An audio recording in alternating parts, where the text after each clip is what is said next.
All right, yeah, so this is week 7 and we are on part 6. Sorry for the one-off. I think we're going to be kind of stuck in this cycle for a while. But last time we finished up part 5. And so part 6 is a little bit different.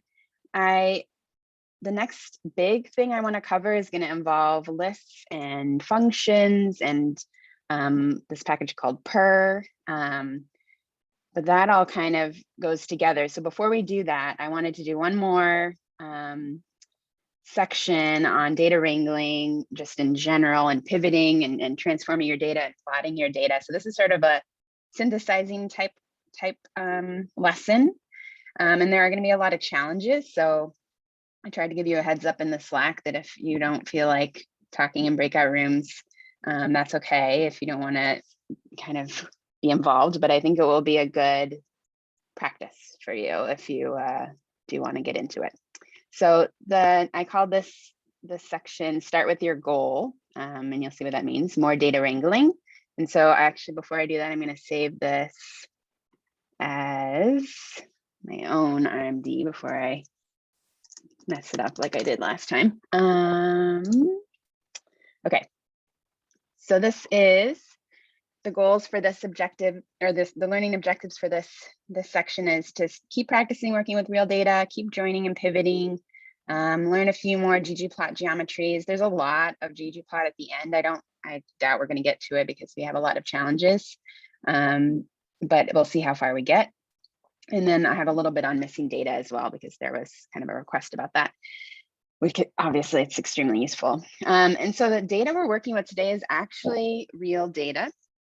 And in a sense that I took some data I got from a collaborator and I made a subset of it. I didn't want to have to go through all of the columns. There were like hundreds of columns. So that would have been a little bit too much, I think.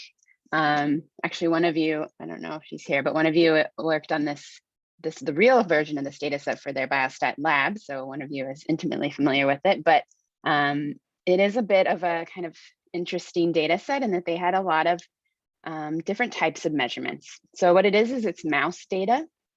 I work with some basic scientists, so some animal data. And so they had a study of mice. I kind of masked some of the results just so that it wasn't actually true real data, but I tried to keep the format the same as much as possible. And what we have in this data set is essentially a cohort of mice, and we have these biological factors. So there was a treatment. I'm not going to tell you exactly what it is for privacy reasons. And so that's a binary variable, yes or no. We have the sex of the mouse, which is male or female. We have the strain of the mouse. If you're not familiar with animal data, for mice, they have different genetic strains, so kind of an inbred population of mice. And so there's 2 different strains. That's the actual strain type is not that important. And then time point. And so there was measurements taken at 1 month, 6 months, and 12 months of age. And they also did some microRNA expression, which is looking at the levels of microRNA in different tissues. And then there's a few biomarker values. And so we're not doing any statistical analysis or anything, so I'm not going to really get into like what kind of tests we would want to do. But you will have kind of this idea that there are biological factors, there are what we kind of think of as biomarkers or measurements on these mice, and then there are this other type of data called what we would think of as like outcomes. And there were many, many outcomes. This is a cognitive and behavioral study, and this lab runs many like maze tests and swimming tests and all these kind of tests on mice. And so they have many outcomes, but I just took 3 of them. One, which I just relabeled as a learning outcome. One, which is essentially, the next 2 are essentially one. It's a preference for looking at an object inside a cage. So there's 2 objects, and whether they look at object 1 longer or 2 longer is important for their behavioral study. And so we're really focused on object 2. So a lot of background just to give you a sense of what's in the data. And then I'll show you, it's in the data folder right here. So this is part 6 that you can get from Dropbox. Is the data folder, and then there's an Excel sheet. And I'll show you. Should open in Excel if you have Excel. So you can see there are different tabs. This tab has the data about the biological factors, and then there's time point 1, time point 6, time point 12. So you can see the ID is in all of them. So you should be able to link them that way.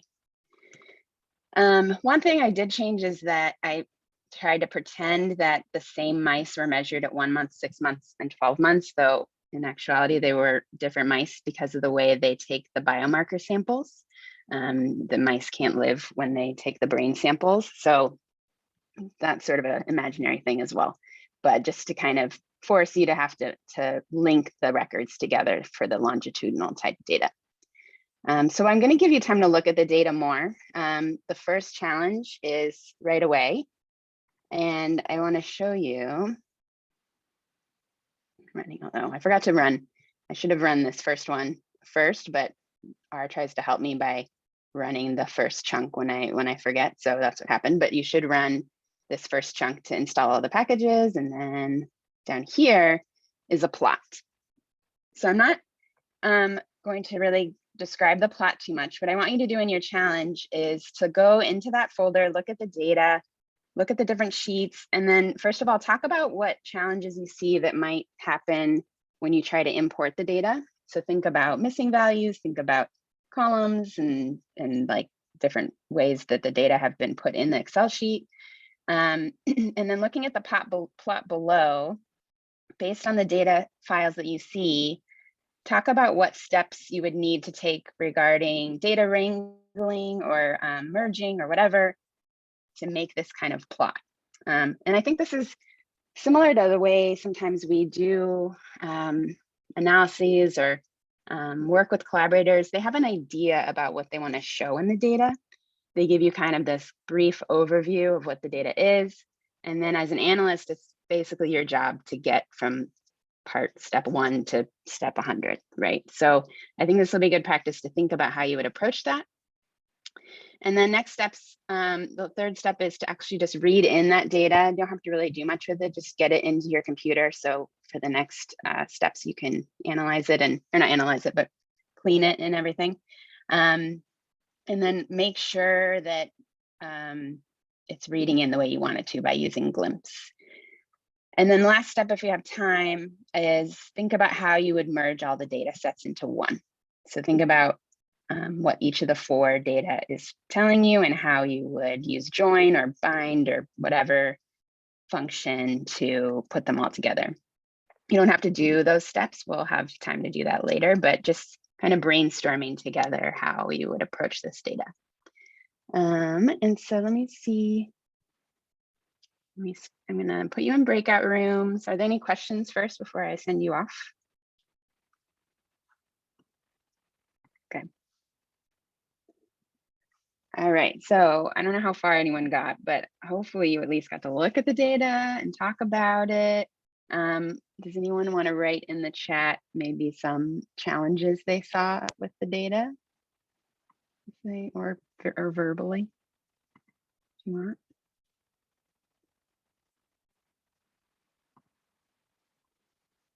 No problems. Nice. I think there's just so many moving parts here that it's hard to know how to overlay them. Specifically, I think when you want to look at this data in a graphical sense, you'd want to, have all the BDNFs lined up at each specific time point, because you want to see that at 1 month it was this, 6 months it was this, 12 months it was this, but how are you going to interweave them and keep the columns all? So that's just where my head was going. And then we had to look at this, which very pretty and amazing how they did this, or whoever did this. But my gosh, there's so much going on. Yes, exactly. So yes, we're going to talk more about that. What about even just not even getting that far? How would you make one, like pretend you didn't even see the plot. If you just wanted to make one data set, what would you do first? How about that? Does anyone have an idea?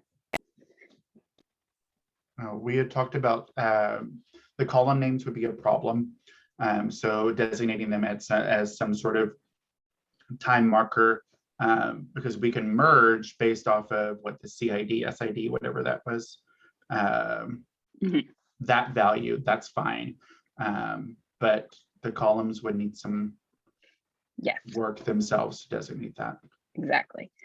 Yeah, so I'll talk about that. So, so just looking at the data, this is what I would immediately notice is that right now we have demographic data, essentially like whatever biological data factors in one table. The linking variable is SID. And so I would first check SID is in all of these tables. That's good. That means I can match them up that way. And then I would also notice things like, first of all, looking for missing data. These are set by the study design, so there's not any missing data here. But looking at some of this stuff, like what's this weird backslash, why they put a backslash for missing data, I don't know. You can see it a little easier, but we do need to take care of that. And then just kind of scrolling through like, okay, so these are, you can kind of tell from the plot that I showed you, these contain biomarkers that I wanted to show in that plot. So let's look at the plot. You can see I have on the x-axis amygdala, cortex, hypothalamus. I can't say these words properly, but they're essentially sections in the brain. We have these 3 biomarkers. We have time point. And if you remember from ggplot, when you facet on a variable, which is what this is doing, that means you have a column that has those values. So in the end product, we're going to want a column for time, essentially, that has 1 month, 6 months, 12 months. We're going to want a column for biomarker type or you know, whatever, however you want to describe it. Type is meaning the 3 different biomarkers, BDNF, CD68, MAP2. And we also need a column for tissue or location of the sample. So keeping that in mind, and then looking at the names. So we can see the names contain both the name of the biomarker, BDNF, BDNF, and then the tissue type, right? So we have BDNF amygdala, BDNF, I can't talk today, cortex, hypothalamus. Same with amygdala, cortex, hypothalamus. Okay, so we're not going to get to that point yet, but just keeping that in mind while we look at the data. And so this is month 1. We can see there's a lot of biomarker stuff. Over here, I have the microRNA expressions, and then over here we have the outcomes. The other thing to notice is this situation is going to cause problems, as you'll see, this having 2 rows. I will say that all the data I deleted also had 2 rows periodically to deal with. So this is a common thing that I see where for some reason they have like a header column and then more specific information below it. So that's like a data wrangling thing. If you scroll down, maybe I shouldn't even scroll down. You might not have seen this down here. This is going to cause problems, right? This like key, which is very helpful information, but not useful when you're reading in data. And then this right here is the 6 month. A lot of this stuff you might not have noticed, but you would have noticed when you tried to read it in. So notice how this is at the top. This is moved down. This is real. I didn't add that. That was how it was. So for when I read in this, I'm going to have to think about how many rows am I skipping? That's another thing. Also, maybe you didn't notice, but you would have noticed when you tried to merge them, is that this data has fewer biomarkers. It just has these measured for whatever reason. And then kind of the same miRNA, microRNA, and outcomes. And then 12 months, again, only 3 biomarkers. They just didn't measure the others, only in the cortex. And then we have the microRNA, and then we have this. And again, I didn't create this extra row. That's just how it was. Now there's 3 rows that we have to deal with. So other things to note is that there's often colors and like kind of highlighting situation in Excel sheets, but it's really hard to get that. It's almost impossible to get that information into R. There are ways, but it's not worth doing.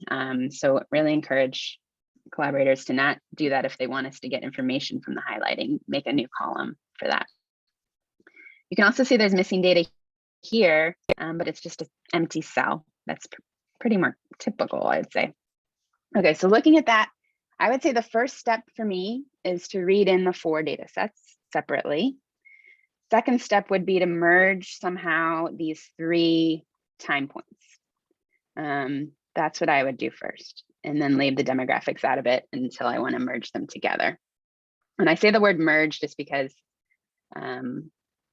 there's 2 different ways to merge that we learned. We learned bind rows and we learned pivot. So which one is the one we need? And we'll find out. So I'm going to read in the data first. That's step 1 and was part of the challenge if you got to it, maybe not. And it's an Excel sheet. We've seen how to read in Excel, but we do need to specify the tab. So the demographic is sheet 1, the TP1. I'm calling this mouse demo, mouse time point 1, mouse time point 3, mouse 2, mouse time point 3. And then each of those is the sheets. So let's just look at this first one, mouse demo. This is the name of the path I used here because just to kind of safeguard that it doesn't, we're working in this project. So we could have just used the relative path data / mouse biomarker if you wanted. But I like to use here just in case I decide to move my RMD somewhere. And then I like to just blanket use the name repair, make clean names, just in case there's kind of funky headers that are, have capital letters in some and not. So that kind of puts everything on at least a capitalization and space situation, like same playing field. So I just do that first. The next thing I do is remove all the empty rows and columns. So looking here, when I read in mouse demographic, it's going to automatically remove those 2 rows. I just do that also because I know there's some empty spaces I'm going to need to get rid of. This one has empty columns. So just do that with every single one of them to get rid of those spaces because I know I need it. So you can see I've added that here after every single reading in. Remember how I showed you that there were some backslashes in the time point 1 data and time point 2 and time point 3. So for those, I have to specify my missing values. So NA equals is the argument where you specify what values we're going to read in as NA. And I use the blank cell, which is just 2 quotes with nothing in between, and then the backslash. The one that had extra stuff at the bottom. If I were to read in this without specifying a stopping point, it would try to make these columns character because it would, well, first of all, this should be all missing. I don't know why there's even a column, but there is one and they didn't collect data. This should be numeric, but it would have read in this as data as well, which would have just been that row. And so it would have made everything a character. And we might not have noticed it right away. If this had like hundreds and hundreds of rows, sometimes you don't scroll all the way to the bottom and you don't see it. So that's just something to be aware of, something to check if you're getting weird column types. And I don't want to read in that stuff either. So what I've done is I said, I'm only going to read up to 35. Well, you'll see. Nmax is 34, which is not including the column names. So we have 35 rows, but the first row is a column name. So we say Nmax is 34, and that tells R to only read those first 34 rows of data. And that's the only tab or sheet that has that extra stuff. So I just put it in that one, mouse time point 1. And then the other ones are standard. These 2 are the same basically, except for telling it this is sheet 3 and that's sheet 4. So if I run this, we see, let me just run one at a time. Well, yeah. So this is Glimpse mouse demo. And so after reading it in, I always check my column types. We have double for SID, that's fine. The other ones are character vectors, that's fine. Then we look at the time point 1. Everything is double except for this preference in X4. And so why did we get that? If you remember here at the end, this was a merged cell, and then this was object 1, object 2. So what we're really focused on is object 2, but these should add to 100. It's basically, this is the percent time spent over and with object 1, and then it could spend time with object 2. And so this mouse spent 58% of its time with object 2. So what we really want is to rename these two columns to be something informative, right? We need this to be like preference object 1, preference object 2. So to deal with that, I'll show you in a bit, but we do need to deal with that. That's something that we should fix, because we don't want this to be a character vector, and we want the names to be something useful. And so we can see that the rest have the same issue, but other than that, everything else looks double. So columns preference in X4, I said, aren't good. Accurate column names need to be read in as characters. We need to remove the row, rename the columns, and make those columns numeric. So we can either do this before merging them or after merging them. It doesn't really matter. I decided I wanted to merge them first because then I only had to change one data set. So this is another challenge to essentially merge those 3 data sets. So challenge 2 is to basically discuss your steps. Which data sets will you combine first and how? Second, combine the 3 time points data into one data frame. So ignore demographics for now. We'll touch that later. So mouse, you can call it mouse, time point, whatever. And then to check that it is making sense, I would say make a cross table of SID and time. And so that is the key. You do need to somehow specify time. And so think about how you would do that when you're merging them together. You have the 3 data sets, make one data set out of them, specify where they came from, time point 1, time point 2, time point 3, and see if you can figure out how to do that. So I will give you, let's do 10 minutes for this again, and we can come back early if you need to, but let's try it. Any questions before I send you off? All right, so this step, we'll go through the answers. Did anyone run into any questions or troubles you want to discuss first? I lost my chat, let me see. Okay. So for this one, we're just looking at the time point data.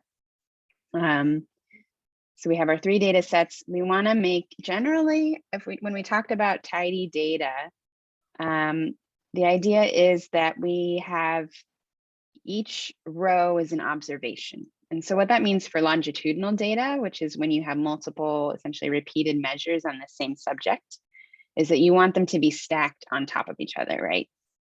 And so that's exactly what we would want to do here.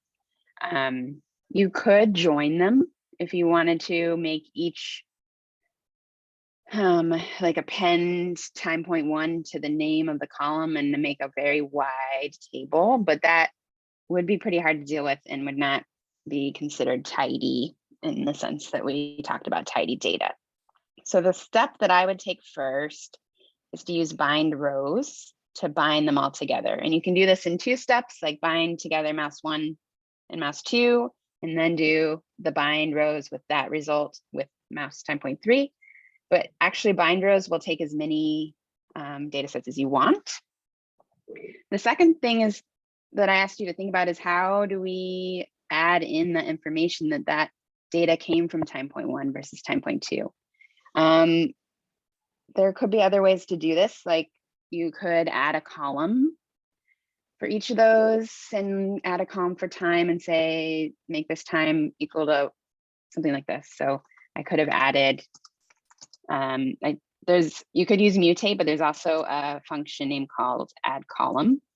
And I could have said time equals time point 1 or something like that. And then done that with time point 2 and time point 3, and then used bind rows on all of that.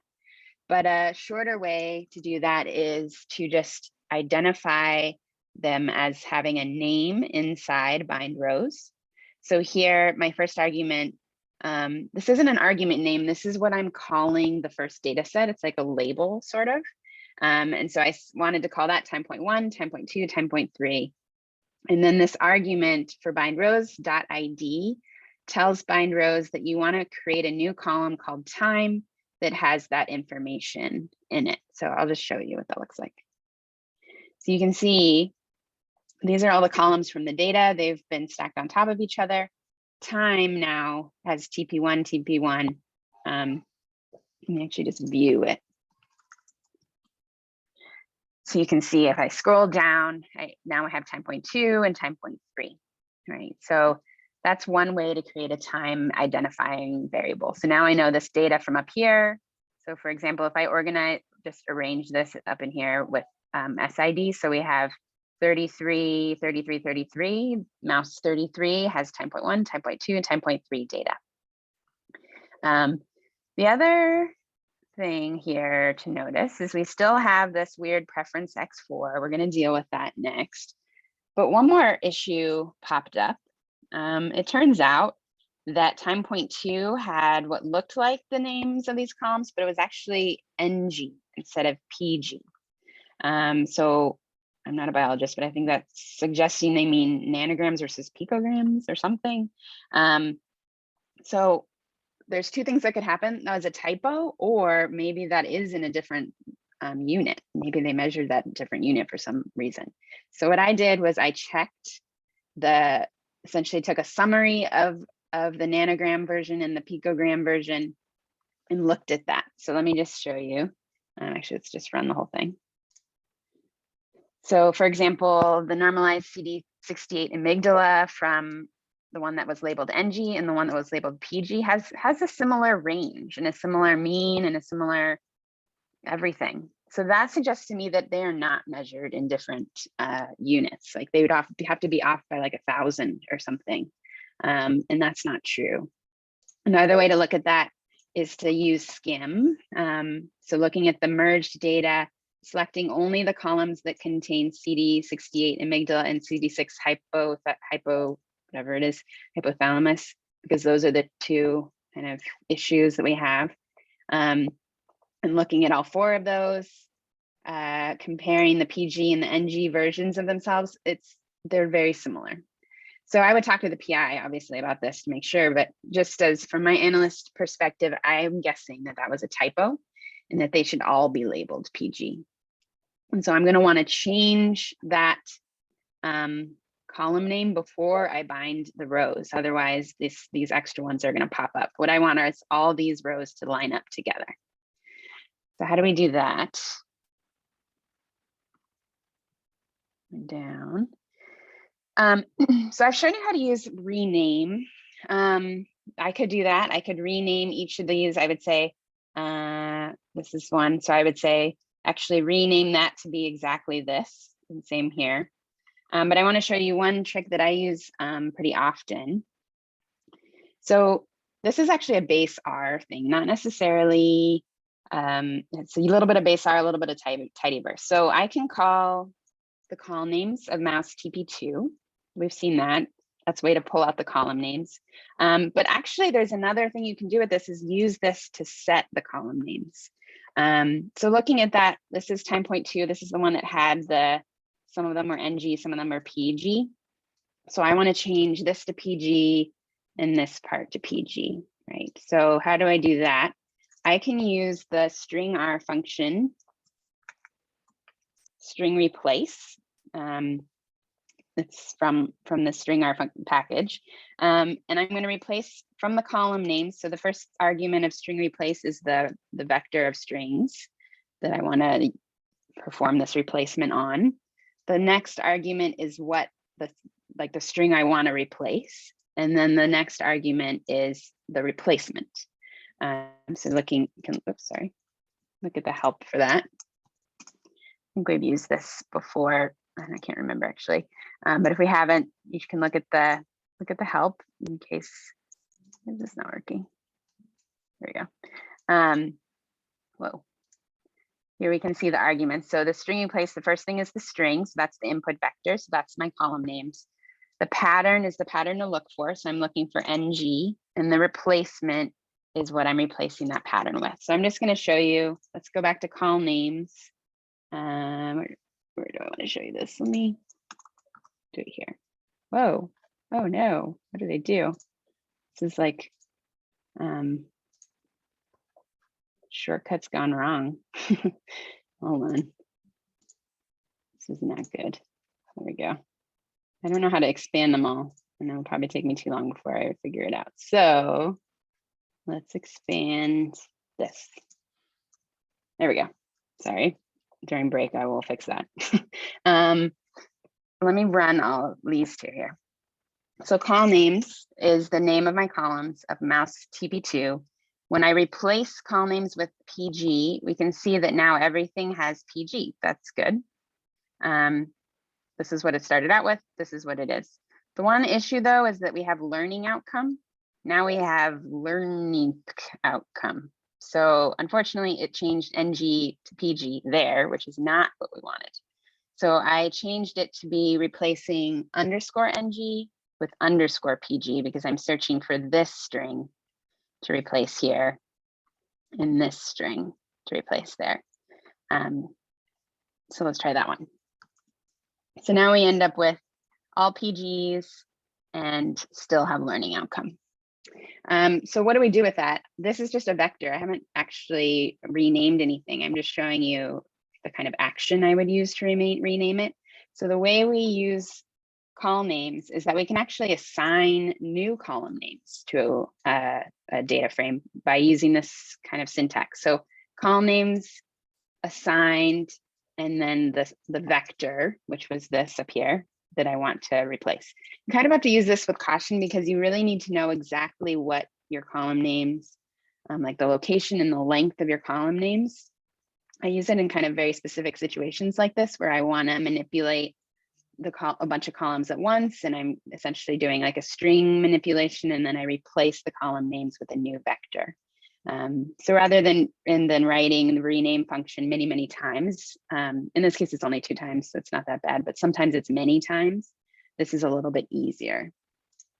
So let's show you. So column names before, and then I run this code, no output because I'm just assigning something to something. But now we look at column names TP2 and everything is fixed. So I do that first before I bind the rows because now I want them all to line up. Now TP2 is going to have the right column names. And so if I just run this, just so you can see, yeah, that's fine. Let's do this. And then glimpse. Now we can see that they all line up. The other thing I tacked on here, the other renaming I tacked on is that I didn't like that the microRNA data was sort of not standard. There was an underscore here and an underscore there, and I was having a hard time remembering which ones were which. So I just renamed them miRNA1 and miRNA2 here and here. So I'm going to run all of this. And now I can see miRNA1, miRNA2. Any questions so far? We now have a demographic data and a time, like outcome and biomarker data to work with. The one other issue is this preference situation. So now we're going to deal with that. We could have done it for each individual data sets, TP1, TP2, TP3 separately, and then bound them together. But we might as well just wait and do that on one data set to kind of avoid extra typing. So there are many ways you could try and deal with this. The way that I would probably do is to first rename these columns. So preference next 4, I decided to call them preference object 1, preference object 2. So I did that first step and renamed them. And then I want to get rid of this object 1 and object 2 because I want it all to be numeric. So what I decided to do was to set those as missing, as NA. So I use the function NA underscore if, which says if preference object 1 equals object 1, then set it as NA. Same here. If preference object 2 is equal to object 2, then set it to NA. So it's basically replacing this value as NA, and same here. And then because this is a character vector, even if I do that, it's still going to be a character vector. So I need to make it numeric, and everything else is going to change into a number. So this as numeric, I ran on preference object 1 and preference object 2 to give them numeric values instead of character values. So let's run this. If we look, we can now see up here, we had the object 1, object 2 here, and now we can see that they're missing NA, NA, and we have, these look like numbers and they are numbers, doubles, and which is good.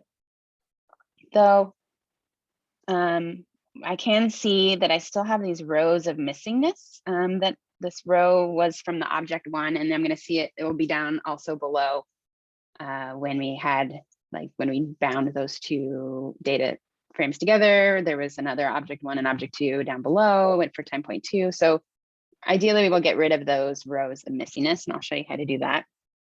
But first, let's do that cross table I was talking about. So this, you can see every mouse has a value for 10.1, 10.2, 10.3. So there is missing a value, like an SID that is missing, and there's one 10.1, 10.2, 10.3 for each. And so what's that about? We can actually see that's this row. Let me view it again. So here, this row. So it's missing when there was that object 1, object 2. And so what I would do there is remove all of the rows where SID is missing, because that's not real data. That's not data we want to analyze or visualize or anything. There's nothing there. It's just kind of that artifact of the strange column naming thing. Whoa, what happened? I lost my place. All right, so where were we here? I think. How do we deal with that? If we look at SID and remove everything where it's NA, then that will help us get rid of those rows. So let's just look at the rows where they are NA just to make sure if we remove those, we're not doing anything strange. And exactly those are the 3 rows that we had the object 1 previously. So we don't need that, we can get rid of it. And so we saw Laura explained drop NA today for function of the week, and we can use that to get rid of those rows. So she explained it really well, but as another example, this is what I would do for this situation. I wrote this before I realized that she would explain it first, so we don't really need to go through all of this, but just so you can see the number of rows before we do any filtering is, let me just highlight this and run it. So we have 96 rows, and there were, if we count how many have SID missing, is.NA SID, and we look at that, we have, oops, oh, I ran the whole thing, darn. Okay, wait, hold on, causing issues. I ran my filter and then tried to do it again, so it's gonna have already removed them. So let's run one at a time. 99 before we remove those 3. And there are the 3 if we filter SID. So we're filtering when SID is missing. And we could count the number of rows, that's 3. And then so drop NA, as we saw earlier, if you use drop NA without any arguments, you're going to remove all missing data. So let's see what happens there. If we, I'm not saving any of this, I'm just sort of getting a sense of how much missingness there is. If we have only data where there's no missingness, we'd end up with 25 rows from 99. So we don't want to do that. Obviously, a lot of those biomarkers had various missing values, and not that many mice had fully complete data. What we really want to do is say drop NA for SID only. And so looking at that, just to double check, that would give us 96, which is 99 minus 3. So that's perfect. And this is just to show you how to use drop NA, which you already saw today. If you did want to remove missingness in SID in another variable like learning outcome, you could do that. That would give us 88 rows if we use those two variables as like missingness filters essentially. And you can use tidy select within NA, drop NA. So for instance, if you wanted to remove all of the missing values for biomarkers and microRNAs, but not say like the learning outcomes or anything, you could do that. But it looks like you would still end up with the same. So it looks like all the most of the missingness were in those two types of data. The normalized is the biomarkers and the MIR is the microRNA. So a lot of flexibility with drop NA, very useful. For in this instance, we only want to drop when SID is missing, when we have missing IDs. So that's what I'm going to resave mouse TP as, is remove those. So now when we run that cross table, we have exactly one per mouse for every time point, and no weird missing SID. One thing I want to say is another way to do this you might have thought of, and I actually thought of first, was to use filter. I could have said, I want to filter based on those preference values and say, I want to remove everything where it says object 1 and object 2. And that would make sense. But one issue with filter is it does not deal with missing values very well. So let's go back. Let's make an old data set before I remove those 3 rows. This is just what we did before, just to have it. So mouse TP0 is like my pre-cleaned one. And you can see we're back with this object 1, object 2. The first thing I thought of, but then realized the filter was not doing what I wanted it to do, is if I filter where preference object 1 equals object 1, that's great. It looks like I would pick out those 3 rows somewhere down here. Here's those 3 that had those object 1 stuff in them. That's great. But remember, our original data set had 99 rows. This has 3 rows. So ideally, we want to remove those 3 rows. But if I say filter where preference object 1 does not equal object 1, which is the opposite of this, we can put the exclamation point before the equals or in front of this to negate that statement. Either way, the not equals sign is one option. If we did that, now we only have 94 rows. So somehow we lost 5 rows when we should have only lost 3 rows. And it's really because filter says, looking at NAs, filter is NA preference object 2. There are 2 rows where preference object 1 is NA. So what filter did was it removed everything where preference object 1 equals the string and the missing values, which is not what we wanted. So then the way to get around that is you have to say, I'm going to filter where preference object 1 does not equal object 1. So I'll take all the numeric values, or, so remember we have our or is the pipe, is.na preference object 1. So we're keeping rows where object 1 is not equal to that weird string, or if it's missing. So you actually have to specify that.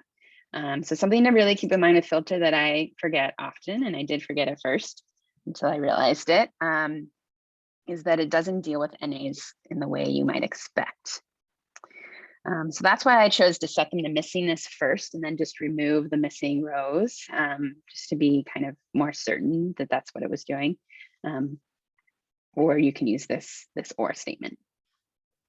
And there's a section in R for Data Science that explains all about why this happens. It's a common problem. All right, so joining. Now we have a nice, let's just look at it again. A nice set of time point data. But we also have this one, demo. So we have our demographic data and we have our time point data. Let's run the whole thing. You can see that the demographic data has 32 rows.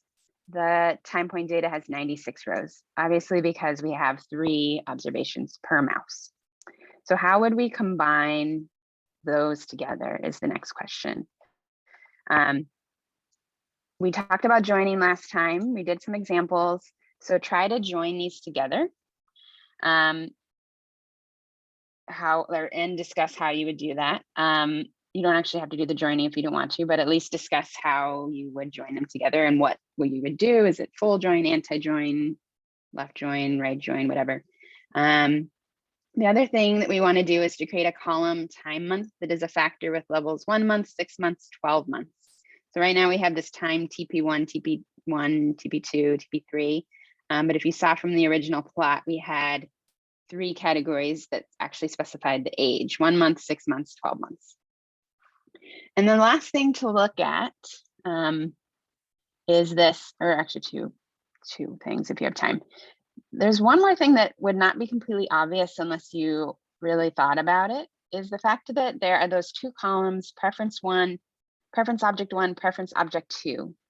I kind of described to you that they're looking at the time spent, the mouse spends in one section which has object 1 versus the other section which has object 2 in a cage or maze or whatever they're doing. And so those should add though 100%.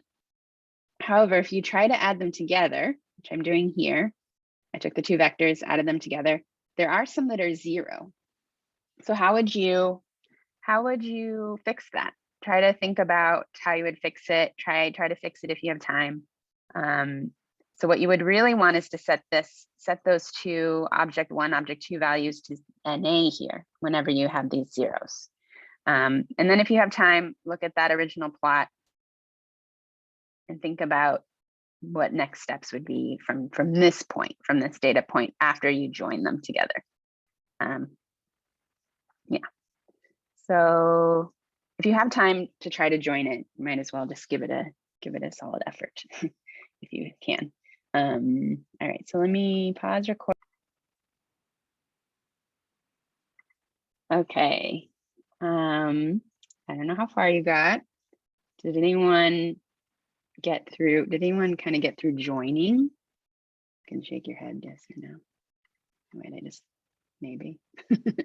So this was a kind of a heavy challenge.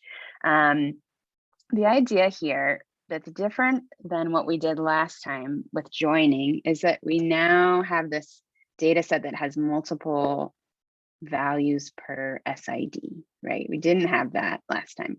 We were joining data where each subject had 1 value in each table. And I mentioned like you kind of have to be careful when you have multiple IDs, but in this situation, it's actually what we want.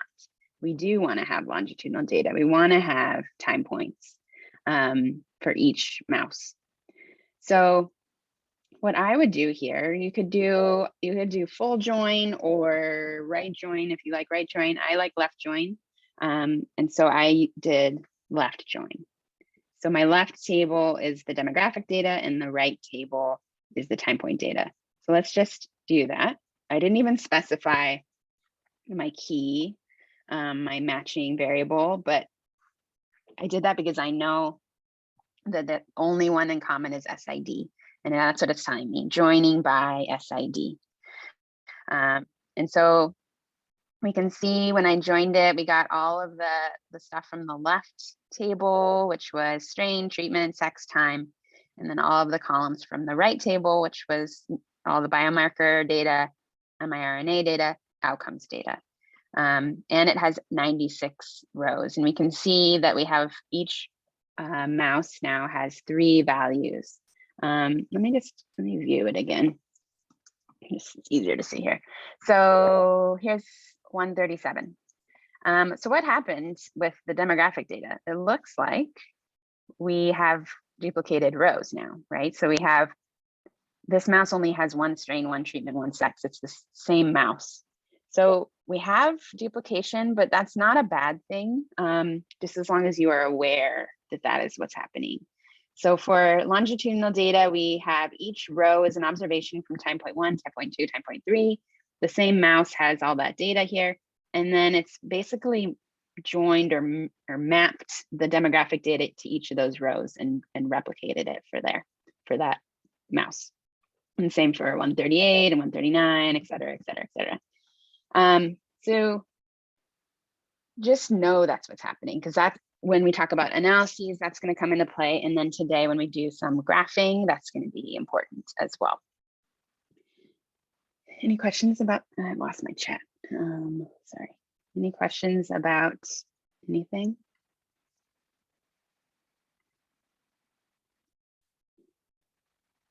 Okay, so the next thing I asked you to do was to make just a factor variable. We had the time variable was TP1, TP2, TP3. I wanted to make that a little more clear and make a factor variable called time a month, time underscore month. And so the way I would do that, there's different ways you can do that. Maybe using the forcats functions if you want, but I use case when. I like case when because it's just kind of clear. So I said case when time equals TP1, then make time month 1 month, TP2 is 6 months and 12 months. And if I didn't make that a factor and I tried to make it a character variable, I'm going to talk about this a little bit later, a little bit more about factors.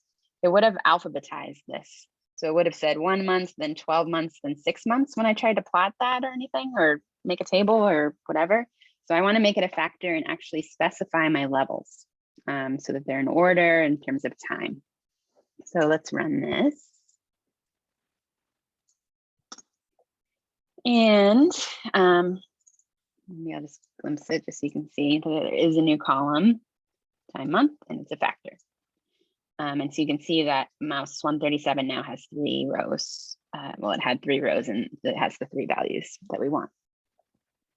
Okay, so the other thing I asked a question about the factor. So is getting the order the right, like getting those levels in the right order, the only reason you would change it into a factor versus leave it into character? It is the main reason. I do have a little section about factors coming up where I will talk a little bit more about that. Yeah, great lead-in question. The other reason, when we talk about analyses, so if you've done run a logistic regression or a linear regression so far in your other classes, and you have, say, a 3 categorical variable, in R, when we make a factor variable, that tells the model where we want our reference variable to be. So if you haven't run models before, you're not doing a lot of stat stuff, we'll talk about this in like 3 weeks. But just as like a heads up, if you have a factor, it's going to make the reference variable that first factor. So that's another reason to make it a factor. But today I'll show you like visually and graphing why you would make it a factor versus a character. That kind of having those levels in order is, I'd say, the main reason. Yeah. Great, thank you. Yeah, great question. Factors are weird. It's a weird R thing, so it definitely takes time to see why they're useful. So, any other questions? The other issue that I pointed out was that this preference 1 plus preference 2 doesn't always equal 100. Sometimes it equals 0. So I'm going to first make a column of the sum called total preference to add them together. And then I'm going to filter these different lines so you can see them. I'm going to say filter when total preference equals 1 and look at that data just to see what's going on here. So when that sum is 0 by the nature of math, we need both of them, because they're positive numbers, both of them to be 0, right? And that is exactly what is happening. So for some reason, I think probably there was an issue with the data where they were recording this. However, they must have some sort of video recording where they count up the time percent in each of the boxes, and then it outputs that data. For some reason, when it was 0, I think that meant that it was missing. And of course, I would talk to the PI to double check and make sure this is the right thing to do. But what my instinct tells me is that I should make these values missing, make them NAs, so that if I took like the mean of that preference object 1, it wouldn't be skewed by all those zeros. So that is one thing we want to do. There are a couple different ways to do this. Just realized I forgot to talk about muddy points. I should have done that already. I'll pause maybe before. I haven't given you a break yet either. So maybe we'll have a break and then I'll talk about muddy points for a second. But there was one muddy point at some point. We talked about if else, and I think I went through it pretty quickly. So here I will talk about it a little bit more again, because that is another way to do it. So we could either use case when to mutate both columns, set to NA if total preference equals 0, and otherwise true. When it's true, use the value of that column. That's one way to do that, and I'll show that. The other way is to use this function if else, which is basically a simplified version of case when. And if else goes like this. If else, the first argument is the true false Boolean condition. The second argument is what value you want that vector to be if the condition is true. And then the third argument is what value do you want that result to be if the condition is false. So two ways to change those variables. And then the other situation, the other kind of option is that we could do this one column at a time, or we could use across, because that's how we might manipulate or mutate multiple columns at the same time. So case when is the example for using case when is shown here. So what we would do is say for preference object 1, I'm going to mutate it. It's already a column that exists, but I'm going to change that column in place basically because I'm calling it the same thing. Preference object 1 is a mutate based on preference object 1. And I'm going to say set that equal to case when. In my first case is when total pref equals 0, then I'm going to make it an NA. And if you remember, I mentioned this at one point, case when doesn't like you to just say NA. It makes you tell it exactly what type of NA you want it to be. So there's NA real, there's NA character, NA integer. I usually only use character and real. So whether you're making a character vector versus whether you're making a numeric is real or double. There's so many words for numeric, but that's what that means. NA real is the numeric one. And then otherwise, which is true, just set it to whatever value it was before. So only if total preference equals 0 do we set it to NA, otherwise just leave it. And then I do the exact same thing for object 2. And then filtering, I'm just doing this just to show you what happened to those 2 rows. So let me show you just to print it out a little bit easier. Down, down, down. So what happened here, these were 2 of the mice IDs where they had zeros. So I just pulled them out. There's more, but I only pulled out just 2 to show you. Now those are missing when this value is 0, which is exactly what we wanted. And then if else is the other option. So I'm just showing you 2 different ways to do this using either the case when, which is a function we've seen multiple times now, or if else. If else is actually a base R function. It's been around since forever, I guess. I use it when we have this kind of 2 option scenario. It's a little bit less typing. I like that you can kind of just see it all in one line. So your preference, if you want to learn if else, great. If you just want to stick with case when, stick with case when. You don't need to, you would never need to use if else if you already know how to use case when. But just to give you more options, the way I would do that using if else is again, do mutate and set the object to just have the same name as the original one, preference object 1, if else. So remember I said the first argument is that Boolean test condition. And so it's essentially the same thing that's we put for our case when. So total pref double equals 0. So it's the test, true or false. And when this test is true, then we set it to NA. When this test is false, then we set it to the previous value of preference object 1. And that is the exact same thing twice, but with object 1 and object 2. And so I would check that to just pull out those values, make sure that did exactly what I wanted. And I can see NAs are there, NAs are there, great. And it kept the numeric values that were there previously. So this is a little bit silly to use across because it's just 2 columns. It's not that many, not that much typing. but we can use across, and just as a kind of another example, because across is a difficult function to get used to using. This is how I would have done that with across and case when, going back to the case when. And so we've talked about summarize with across, and we've talked about mutate with across. It starts out the same way, and in that you specify which columns that you want to mutate.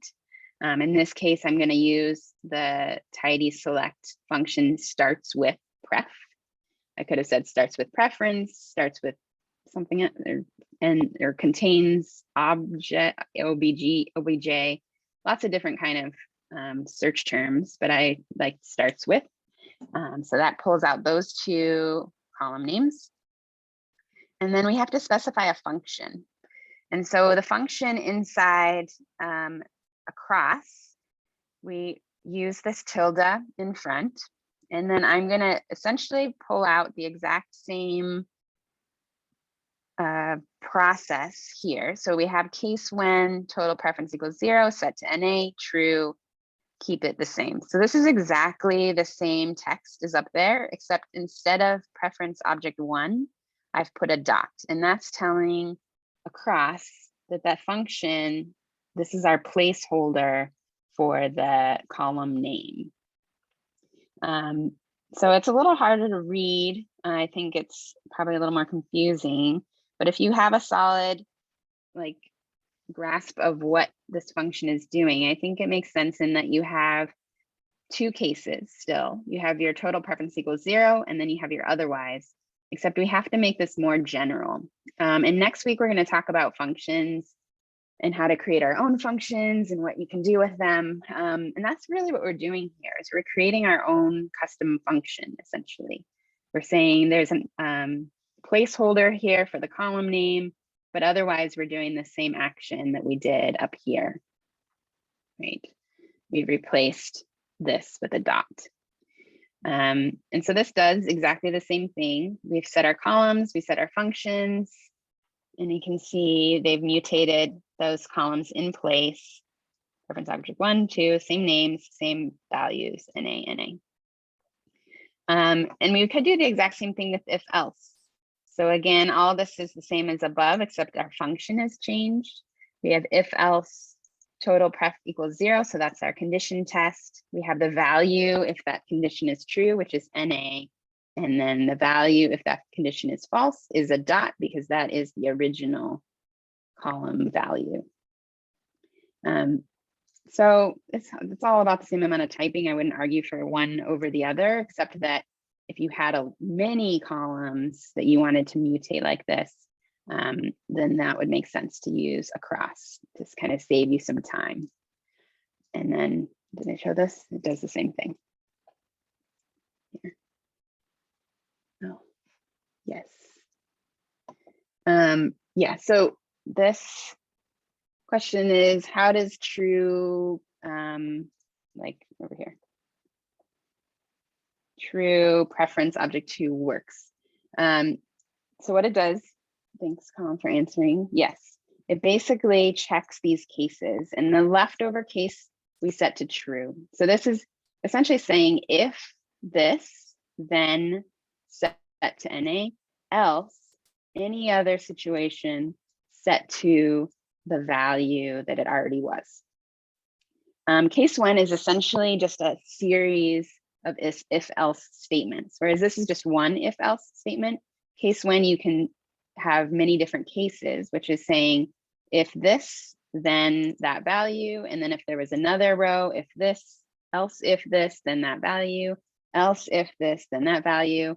So back when we kind of did categorizing we had many different rows in case when, it was going through each of those cases in order. And then the last one, if we put true at the end, that's everything else. So else, whatever we didn't specify. Anything that doesn't fit into any of the buckets above, we would set to preference object 2. Yeah, case when is, it takes some, I don't know, it takes practice because it can be used in a lot of different ways. And I think This is nice that you can have true at the end, but then you also have to be careful about what that is really doing. So just be a little bit, kind of test things out is helpful. Any other questions? Yeah, Colin explained it well. Putting the true as the last line, that set of conditions describes every row that the previous conditions didn't reach out to. Yeah, it's like the leftovers, everything that was left over, not specified. So it's 5 and I forgot to do a break. So let's do that. Come back at 5:05 and then I'll go over muddy points briefly. There weren't that many, so it shouldn't take that much time, but take a little bit of a break and rest for a second. Come back in 5 minutes. I do want to do the muddy points because the reason I remembered that I forgot to do them is that there were a couple questions about across. So this is in part 5, continued, because last week we talked about, or we finished up the part 5 materials. We didn't start this class 6 stuff. And I briefly talked about lists, or just I had to use lists. And so I mentioned that we were talking about them later. And yes, the plan is to talk about them next week. I know we're not going to finish this part 6 class, so I'll kind of determine how much of this we do want to finish. But in class 7, or sorry, in class 8, what are we? We're in 7. In class 8, we'll start talking about lists and functions a little bit more in depth. And in this class, we have more summarized with the cross and facets and everything. And so this whole idea is I have trouble visualizing fast wraps and the necessary pivoting without actually trying it, watching my code break. That's exactly what we're doing now. So thanks for this excellent comment. I created the materials before I even saw this comment. So we're on the same wavelength, which is good. So this person says, I'm confused about the .fns inside summarize across. Yes, this stuff is hard.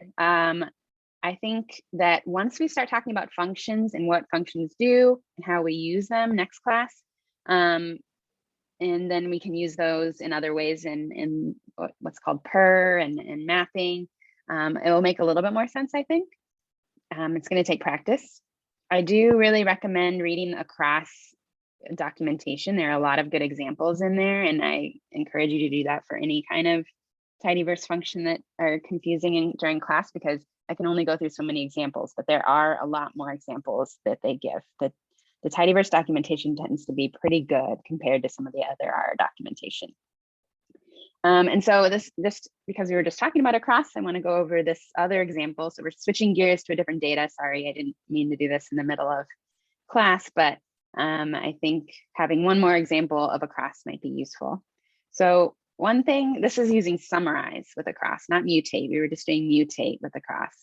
But let's say we want to summarize and use across. One thing that we need to remember is that when we're doing summarize, the function has to have a result that is one value or a vector of length 1. So think something like mean, min, sum, and distinct length. Anything that collapses a vector down into one value is going to be an acceptable function for summarize. Whereas mutate is, we think of as a window function, which means it takes a vector and gives you a vector. And it's not necessarily like, it's not vector to vector, because it's really taking each row and looking at the value and then creating a new value. But in the end, you're making a new vector, right? Your mutate creates a new column, a new vector, whereas summarize collapses your data into one value per group if you're using group, or per the whole data set if you're not using group by. So let's just look at another example. This is the penguins data, which we've seen a few times. And I'm going to say summarize across. So remember, all the code for column specification and the function goes inside across. So I've tried to make the parentheses spaced out a little bit so you can see summarize first, then across first. And then down here is the bottom parentheses, the end parentheses for across, and the end mutate. And the result I am using GT on so you can see it. So there's the two arguments that we need, calls and functions and columns. Here, I'm gonna transfer or summarize all of the columns that contain the word length. So this is a tidy select function that specifies the column names that we want. And so for functions, we just saw case one and if else as an example, but those were in mutate across. I was just doing one function. For summarize, it's a little different because we can specify many functions. So in that, this is where list came up last class, because the way you specify multiple functions that you want to apply, you put it inside what we call a list. So not knowing anything about lists, all you really need to know is that the name of the function is list, parentheses, parentheses, and inside you just separate each element of your list with a comma. So here we're separating each function with a comma. And for both summarize and across, you can either use named functions, sorry, for both summarize across and mutate across, you can use named functions already built in R, like min, max, all of these up here, sum, length, and distinct, etc. Or we can create our own functions. So here I've done both. I've made two custom functions, and then I've used two established, already defined functions. And the way we make a custom function in across is put this little tilde in front, and then we specify our function. Here I'm taking the mean of our column divided by 10, removing all my NAs. So what that's doing is it's converting, if you don't remember the Penguins data set, all of these lengths are in millimeters. So I'm converting it to centimeters and then taking the mean, essentially, mean CM. One thing I just realized, which I now regret not realizing earlier, is that you can use .x or dot. You can see here, I was using dot.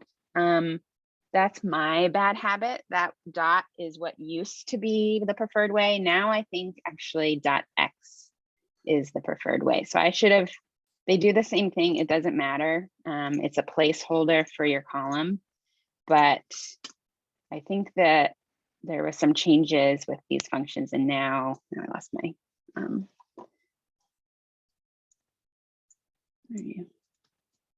too many windows. Now they say to use .x. Sorry for that confusion, but in both mutate across and summarize across, you can use .x or dot.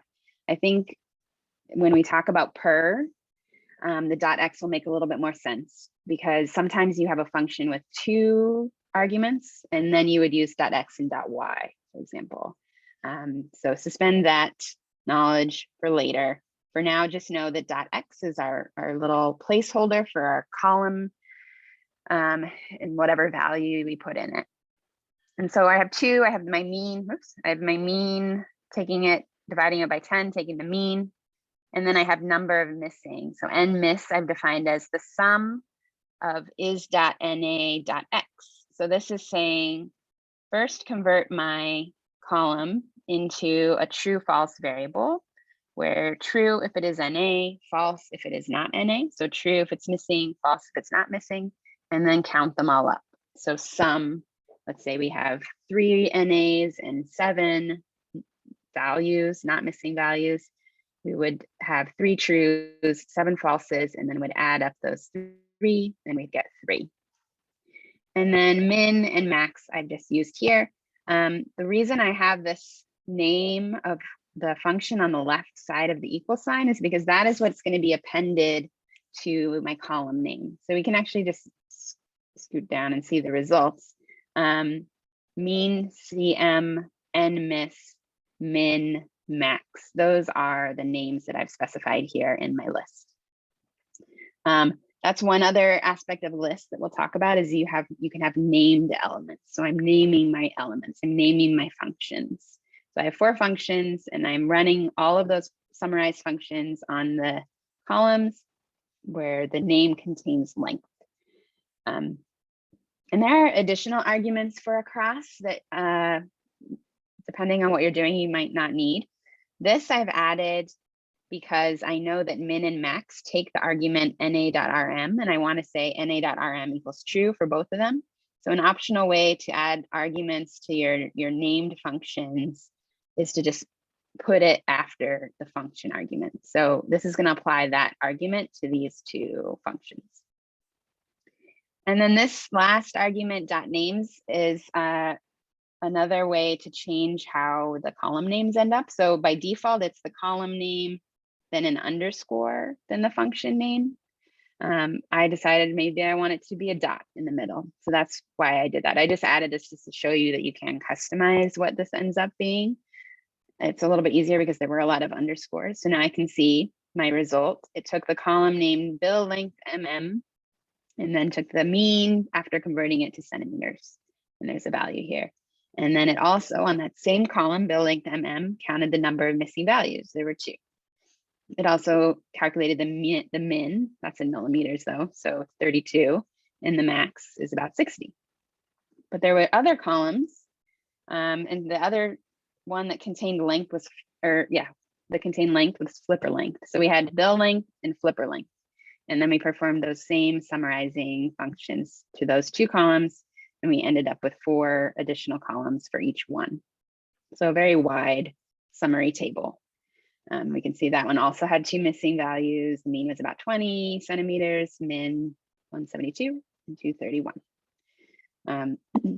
So you definitely need the columns and the functions when you use across. You don't need to do 4 different functions. You could just do 1 function. But if you wanted to summarize a lot of different things, that's one easy way to, well, sort of easy way to do that all at once. Any questions about that?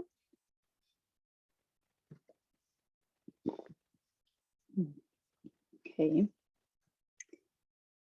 The other stuff is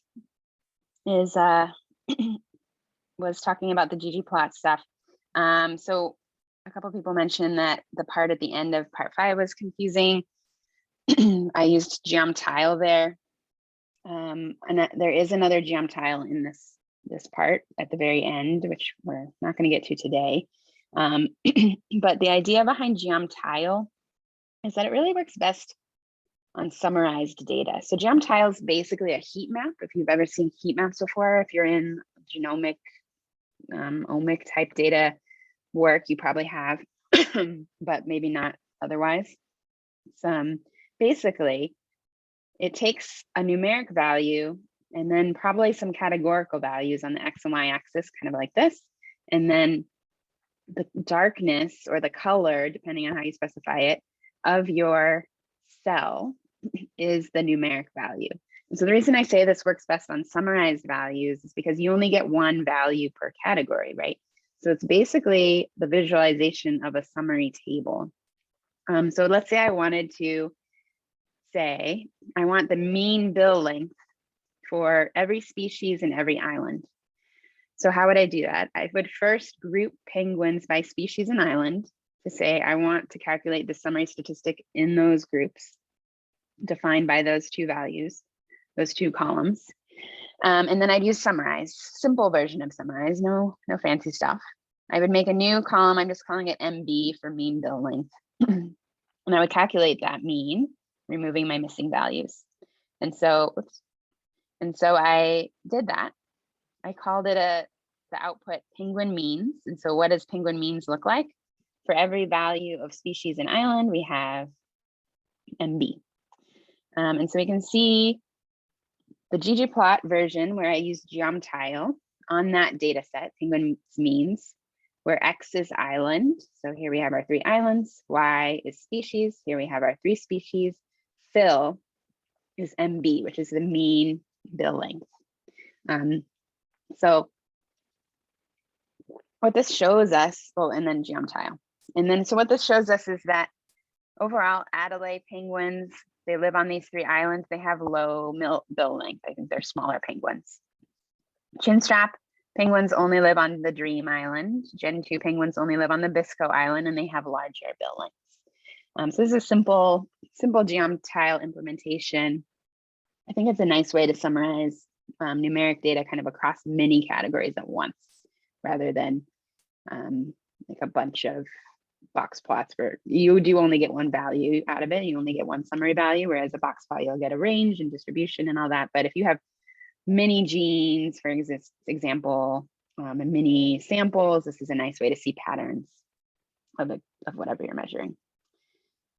Some other notes I just want to touch on. I think there was a request for more summary tables. We will talk about stats at some point, and I will try to get to that in a few weeks towards the end, and we'll talk about some summary tables of data.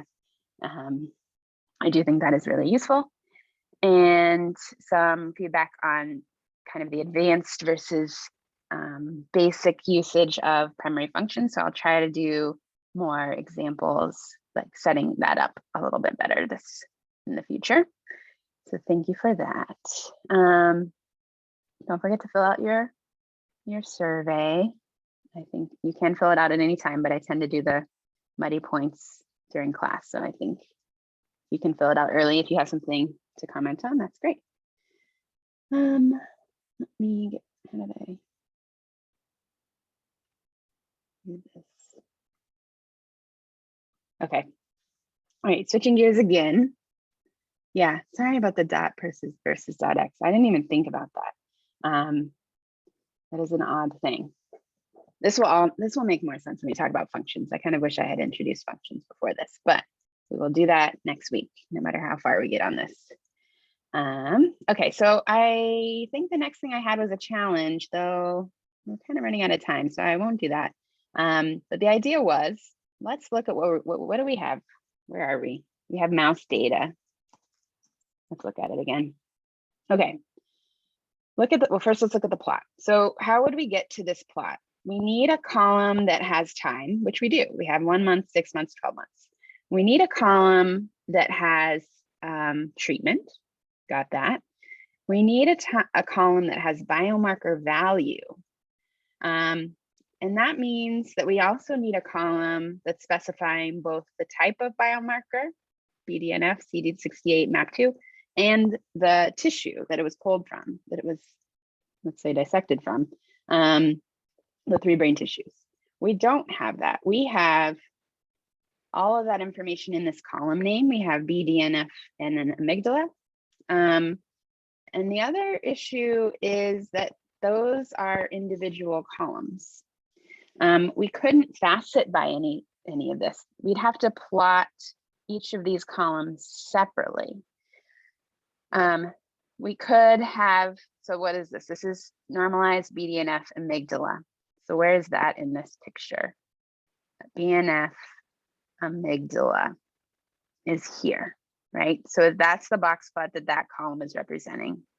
At 1 month, at 6 months, and at 12 months, it seems to be missing. But how do we get them all on the same plot? That's the tricky part. And that is the pivoting part. So how do we do that? I kind of talked about this at the end of last class, but the idea is that we want to make a long data set where we have multiple biomarker data in the same column. And so what we want to do is pivot these biomarker columns so that we make it a longer version of this data set so that they're basically stacked on top of each other. So we need a time, a biomarker type, and then a biomarker tissue location. And the way we do that is we pivot longer with only those normalized columns. That's the key. So what we would do here is first take our data, and then we pivot. So we're going to pivot longer. We're only going to pivot the columns that start with normalized, which denotes the however many, I forgot now, biomarker columns that we have. And I'm going to convert the names to, let's just call it biomarker type, and the values to biomarker value. So let's run this. I'm going to show you what it does. Maybe let's view it. Okay, so where did our columns go? We have all these same columns from before: strain, treatment, sex, everything else got left behind, but the pivoting happened over here. Biomarker type are now the names of all of our columns, right? We had those 1, 2, 3, 4, 5, 6, 7 column names. And then the values in those columns got turned into biomarker value. The other thing that happened is that all this other stuff got duplicated. So now we have 137 has 7 observations. This is all of its data, and that's okay. That's going to help us plot. And we're not worried so much about the fact that now we have preference object 1 is duplicated.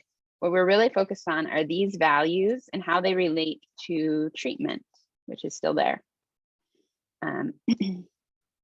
And we can see that we do have the information about tissue type and biomarker type, but it's all in one column. So looking at that plot again, that was separated out into 2 bits of information, the biomarker type and then the location or the tissue that that biomarker was taken from. We do have biomarker value already. That's good. We have our y-axis made, which is this right column here. But we need to deal with this biomarker type. We need to pull out this information from this information. So how would we do that?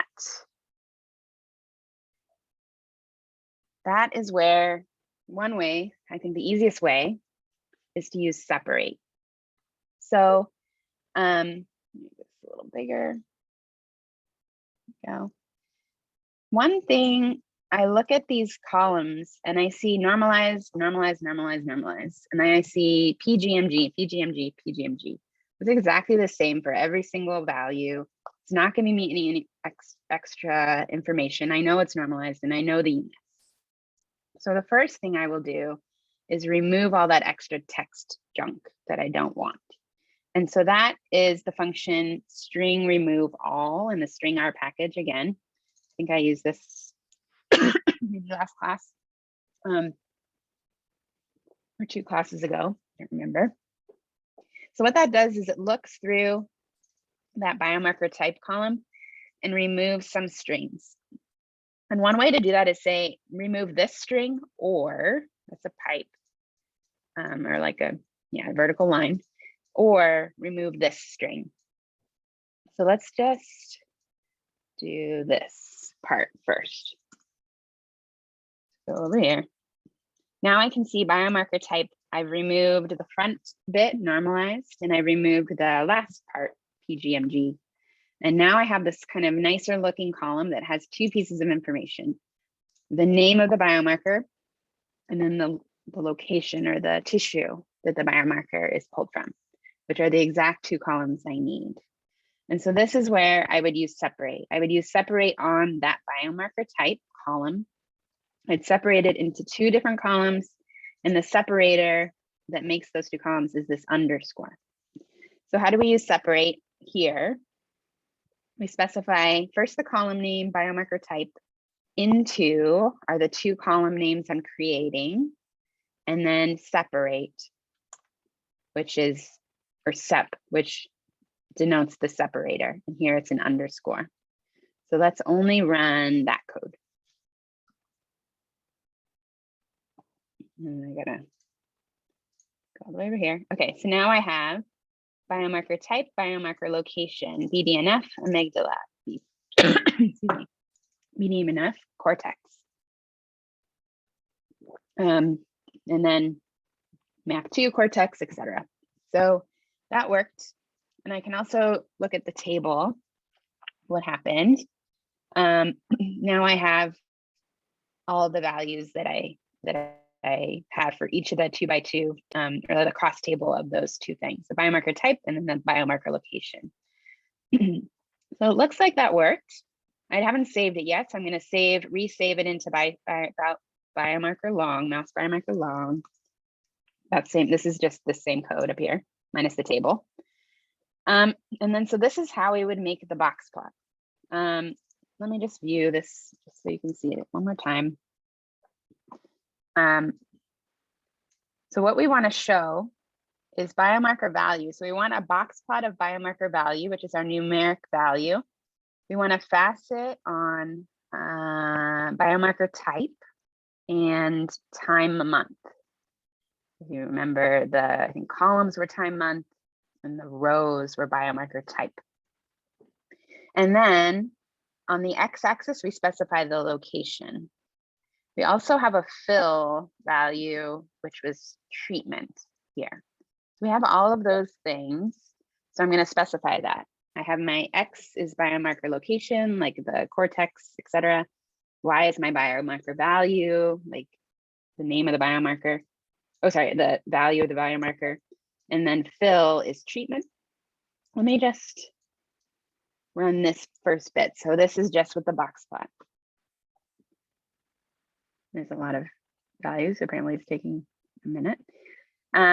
So before I facet, I can see that my x-axis, it's really small font again. I don't know why this, my big screen, it looks good, but it's sort of hard to see.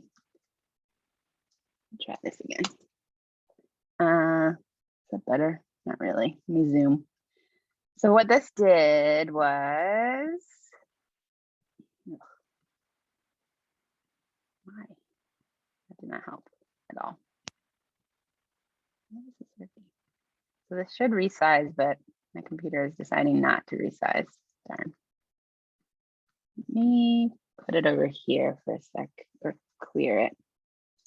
Our studio difficulties in real time.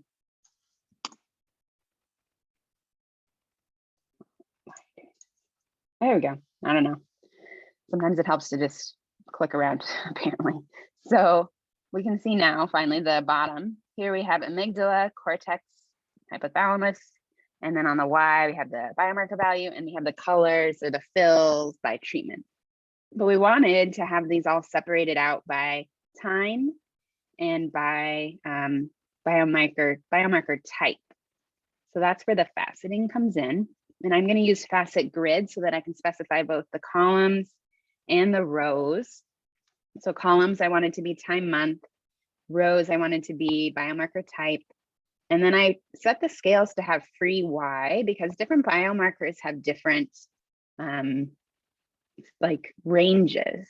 Maybe I'll comment this out just so you can see. And then lastly, there's some nice, making it look a little pretty, like I changed the theme. I added some labels. I changed my x-axis label and my y-axis label to be a little nicer. I changed the fill legend. Right now it's just TRT. I changed it to be treatment. And then I changed the colors to be from this GG themes. I really like the Tableau colors for some reason. I think they look nice. So here is the complete plot, but I haven't set the scales. I just want to show you what that does.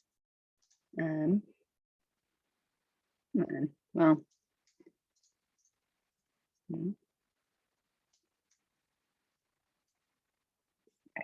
strange. Okay, here, now let's zoom in. I don't know why it's doing this to me, but okay, we'll look at the tiny. This, if you can't read it, this has the month on top. 1 month, 6 months, 12 months, BDNF, CD68, MAC2, and then the amygdala, cortex, hypothalamus. So you can see the scale thing is that it's specifying the y-axis and the x-axis to be exactly the same. Obviously, the x-axis is going to be the same because it's the categories. We want that, but with the y-axis, because these all get really squished because BDNF apparently has lower values than, say, CD68, I've added this argument inside facet grid that tells it make the y-axis free to vary between rows. So let's run that. And so now we can see this has been zoomed in a little bit.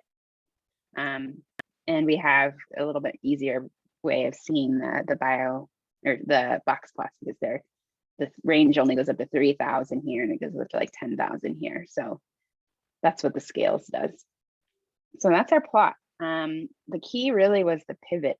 I think that is kind of the unexpected thing that you need in order to make faceting work for you. I think I haven't finished the homework yet, so I'll try to make some homework questions along these lines, maybe less challenging, but this idea that pivoting is important if you want to show everything on the same plot and separate it out in this way. Does it have to, the question is, does it have to be string remove all, so remove both pieces? Yes. Where'd it go?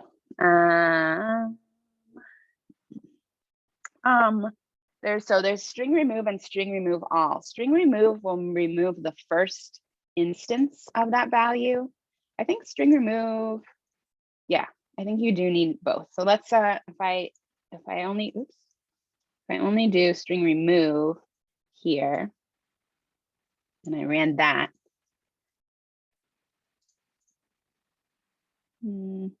Oh, I resaved it. I have to rerun everything because this is the one thing about resaving into the same exact data frame name is that you can't go back before you did your separate. So there are two functions, string remove and string remove all. I would say it's better to just always use string remove all because it will remove all instances of that string, whereas string remove only removes the first instance. And I'm not exactly sure when you would want that per se. Okay, I think this worked.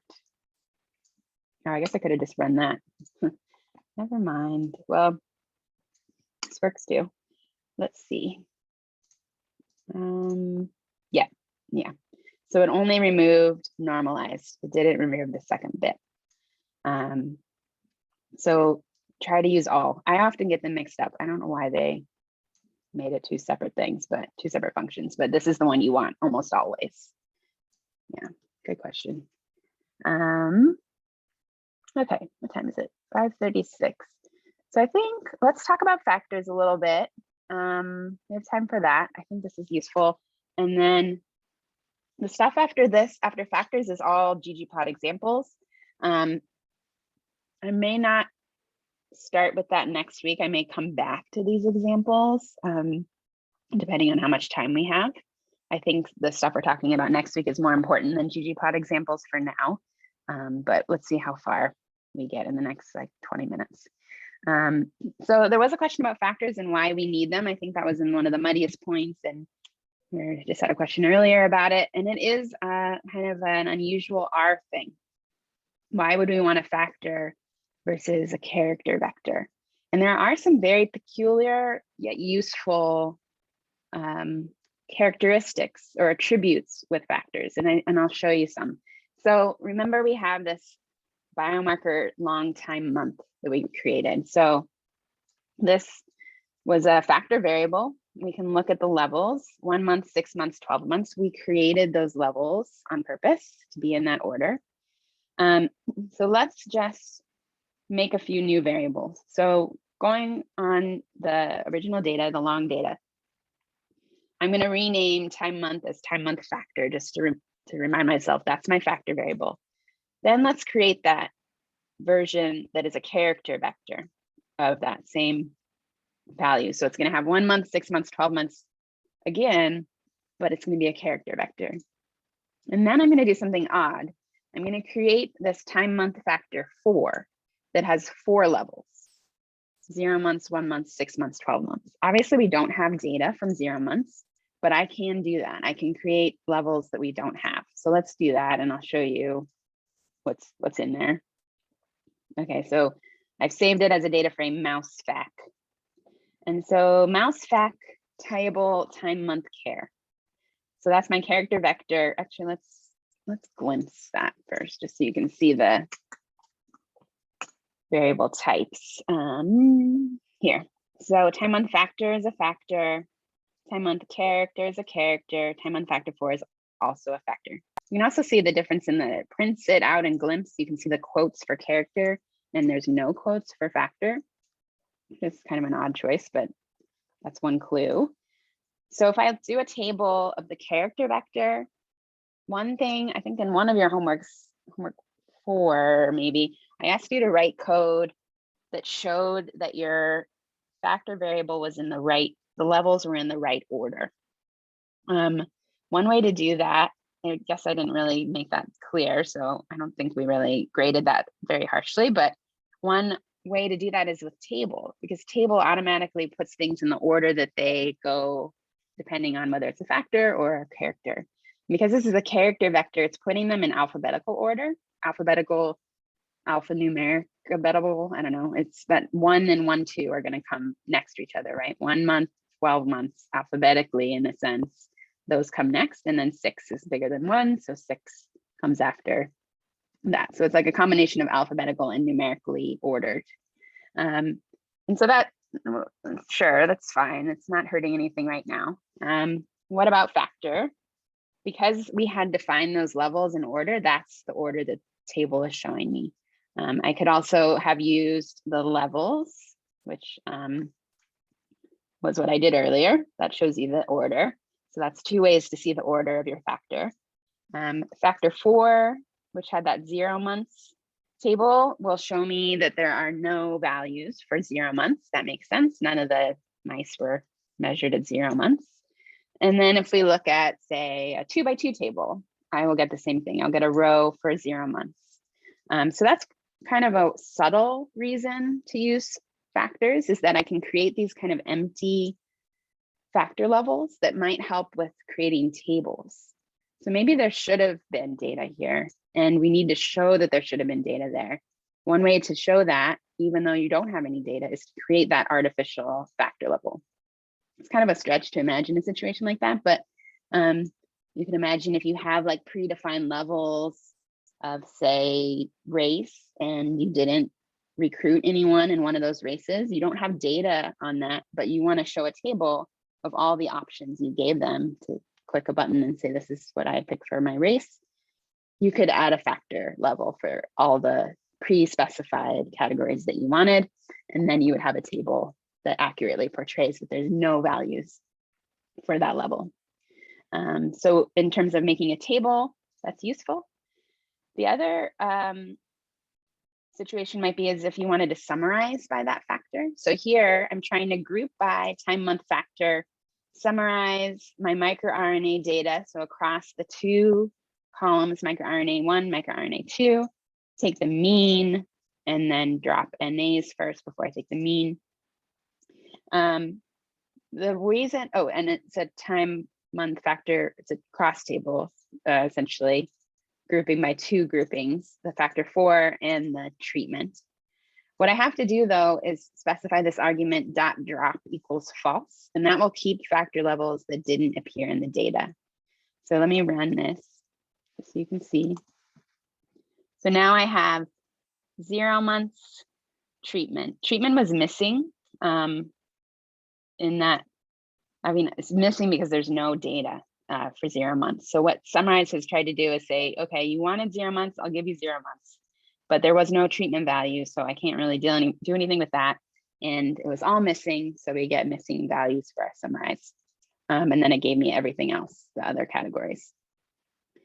If I wanted to show 0 months with treatment positive and treatment negative, if I wanted 2 rows there, what I would do is actually make treatment a factor. So if I do that first, now we have 2 empty rows. We have treatment positive, treatment negative for 0 months and 0 months. So these are sort of contrived examples, but you can see how making something a factor forces R to show you all the levels. And there are usually arguments like this inside other functions that say, don't throw away missing levels of my factor. So that R and people who create R packages have created these ways to deal with factors in a special way. And this is one special way, is force the visualization or the summarization of all of the possible values. You can create these factors like that. The same goes for ggplot. So going back and showing my character variable. So let's say I wanted to do a box plot with my x-axis being the month and y being my learning outcome. If I use the character value, we can see it did that ordering by numeric alphabetic ordering. So now I have 1 month, 12 months, 6 months. Probably you don't want a plot like that. You want the time to be in order. And the only way that you can do that is, yeah, I think the only way is to make it a factor. So let's use the factor variable where we know the factor levels are in order, and we can see 1 month, 6 months, 12 months is a nice, easy way to order our x-axis. What happens if we wanted to use the 4 factor variable that I had the 0 months? If I use that, nothing by default. Our boxplot by default removes missing categories. So one way to do that, there's a couple different ways. You can force boxplot maybe to show missing categories, but I wanted to show you this kind of trick just in case you need it. And that is to create an empty variable or an empty row. And so there's a function called add row, just like I showed you add column is kind of a quick way to add a column, similar to mutate. But in this case, add row is a very particular function that will add a row at the bottom of your data set. And you can specify 1 or more columns. If I don't specify a column's value, it's going to make it missing. And so let's say I want to make a row where time month factor 4 is 0 months. And then I added learning outcome equals NA. I actually didn't need to do that because it by default would create NA. It's actually going to fill in everything else NA, and I'll show you the tail of that data frame. You can see I've added this row.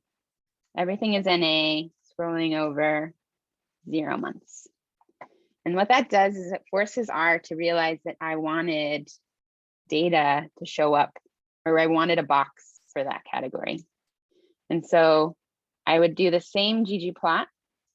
Here I've added the row within the data argument of ggplot. It's kind of a messy way to do it. You can do it this way or save this as another data frame and then run it with that data frame. But just to have it show you that that is an option, you can kind of manipulate your data inside the ggplot function.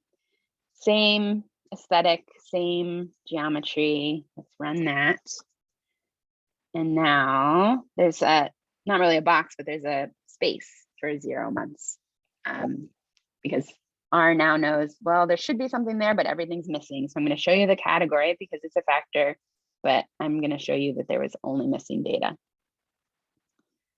The other thing about ggplot though with factors is the facet grid and facet vars.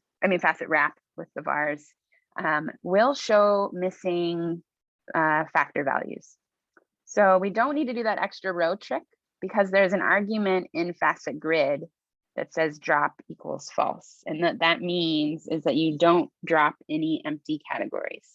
So this is the exact same idea where we would facet based on time, month, and biomarker type, but we now are using time, month factor 4. So we want to have a 0 category. So we can see that looks like same plot as before, except now we're using this 4 category facet.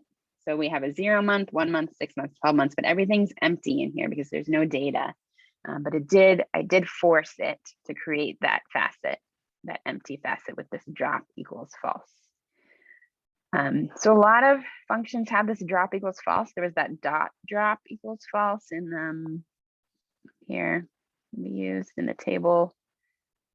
Group by has dot drop equals false. So those kind of arguments are usually geared towards dealing with factors and dropping levels versus not dropping levels where there's missing data. And then another thing about factors is, oh, I forgot to remove. Well, this is a confusing statement because I was copying it from the previous data set, Ted's code and stuff, and that was a different data set, but ignore that. The idea behind this permissible values is that factor levels can say only allow, say, 1 month and 6 months, everything else set to NA. So this is a essentially a shortcut to sending a bunch of values to NA if you did do this. But the idea behind making the 2 factor month is I've told R to say that every 12-month value should now be NA. So let's look at, I've added a new column name, time month factor 2. It's a factor of time month with only 2 levels. And if I look at the table of that, I can see that 12 months has been set to NA in that new 2-level factor variable. And if I do a ggplot, boxplot with that, now there's this NA categorization. So we had 1 month, 6 months, NA. And you can tell the boxplot did not show any NA, or I could filter out any values of NA and only show these 2 left values. You can imagine that's one way to sort of cut out a bunch of data if you only specify the factors you want to show or to summarize. And I did want to show, I think actually maybe someone picked, I don't remember, someone might have picked fact reverse for their function of the week, but I wanted to show just quickly the use of this one. So this is in the forecast package. It reverses it does what it sounds like. It reverses the order of your factor, reverses the levels. So let's use that on time month factor. So I've created a new column, time month factor reverse rev. I've said fact reverse time month factor. So let me actually, before I do this, levels of time month factor, and then also levels time month factor reverse. So here the levels are 1 month, 6 months, 12 months, and what you might expect, the levels of this other new variable I created is 12 months, 6 months, 1 month. Why on earth would you want to do that? Very specific reason usually. So this is one plot, and it's usually in this situation where you have an x-axis is your factor. Flipped it. So the y-axis is your factor. By default, our ggplot plots things bottom up. So often you don't want it to be bottom up, you want it to be top down. So if I wanted it to say 1 month, 6 months, 12 months, or if you had a lot of values of your factor, this becomes even more useful so you don't have to reorder it all the time. Just flip that y-axis basically. You can see using the factor reverse, now I have 1 month, 6 months, 12 months, which can be just look nicer sometimes. Reading from top to bottom, I think is probably more common. And then another useful forecast package is FCT reorder. This is a more sophisticated. It lets you reorder factors by another numeric variable. This can be complicated in the way, it depends on how you want to use it. But for an example, if we have, say, a summarized data, so let's group our mouse data by time month factor and summarize with the median of the microRNA2 value, let's say. And then we're going to call that M and arrange by M just so you can see how I did this. So I grouped by that 3-factor variable, 6 months, well, it's 1 month, 6 months, 12 months. And then I calculated the median and then I arranged by the median. So I can see that if I use this function fact reorder and I order it based on the value of M, I will have the order 6 months, 1 month, 12 months, because this is the smallest, this is the next smallest, this is the third, or sorry, the smallest, the next biggest, and then the largest. So I'm going to create that variable. So mouse fact time month factor reorder inside mutate. This is my new column, and then I use fact reorder. And the arguments of fact reorder are first the column that's the factor here, dot f a factor. Second are the levels of f are reordered so that the function on x, which is your next argument, are in ascending order. So what it's saying is sort in terms of the median, if I specify median of miRNA2 value. So it's like, it asks for a lot of things because it needs to know first what you're sorting on, and then what summary statistic are you sorting on? Are you sorting on the mean, the median, standard deviation, whatever? How do you want to sort? So factor numeric value, the function on the numeric value, and then any other arguments. Always this na.rm equals true. We need that. So we put that at the end. So what happened here? I've created that new, this value time month factor reorder. Now that's my new y-axis. Oh, I didn't create it. Now it's there. Now we can see 6 months, 1 month, 12 months was from this. 6 months, 1 month, 12 months. That was my order, and that's the order here. This can become really useful if you're doing like bar plots with a lot of categories and you want to show like a nice sloped bar plot. That's, I think, the most common way that people use this, but it can also be nice in kind of box plots or density plots or something if you want to show this order of your categories. And other useful forecasts, I can't remember which ones people signed up for, but I think other people signed up for factor forecasts for functions of the week, so you'll probably hear about more. I think recode was one of them. We talked about other last time, actually. All right, so I think we'll do one ggplot and then maybe send you on your way. I've just kind of made a laundry list of them because I didn't know how far we'd get, and I think having examples is useful, but we'll just do a couple, one or two. Are there any more questions? Okay. So now that we know more about factors and we have our nice pivoted data set, what else can we do with that pivoted data set? So we've made that box plot here. I can't actually remember if I showed you the box plot or the jitter plot, but this is essentially the same thing that we just did with the box plot, but we're going to add what we call jitter. So here I'm actually using geom point with the position jitter dodge. This is a kind of a play on geom jitter, which already exists, but because, actually I'll show you, I'll explain it while I show you. What this dodge means is that we have box plots, which are dodged, this is kind of a specific name, by treatment. So we have two box plots side by side based on the treatment of the mouse. So we have our negative is blue, positive is orange, negative is blue, positive is orange.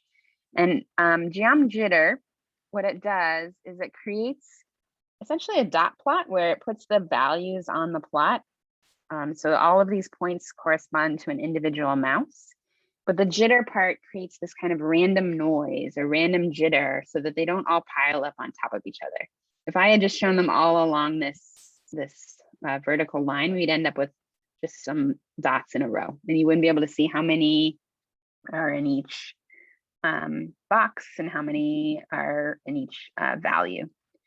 So you can play around with geom jitter. You can customize like how narrow the jitter is. You can make it more random, less random, etc. But I think when you have small data sets, it's becoming a lot more acceptable and preferred to show plots like this.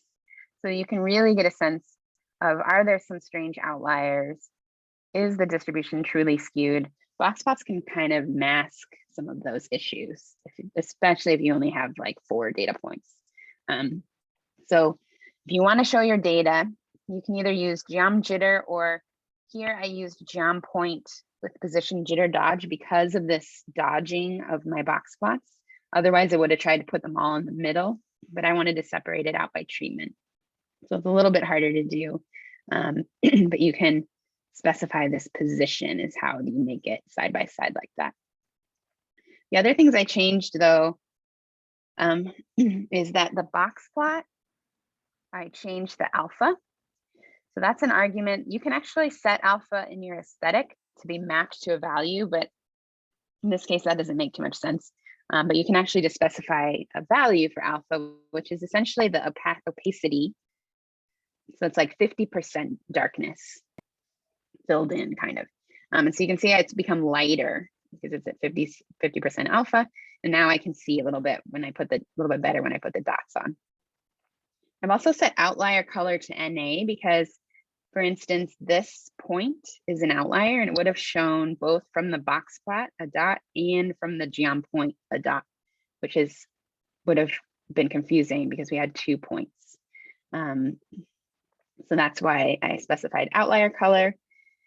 And so we need position when we have dodged box plots like this. If we didn't have dodged box plots, we could have just used regular geom jitter. And actually, maybe I will show you what happens.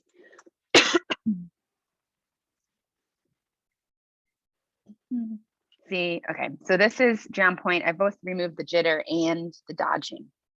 And so this is what happened.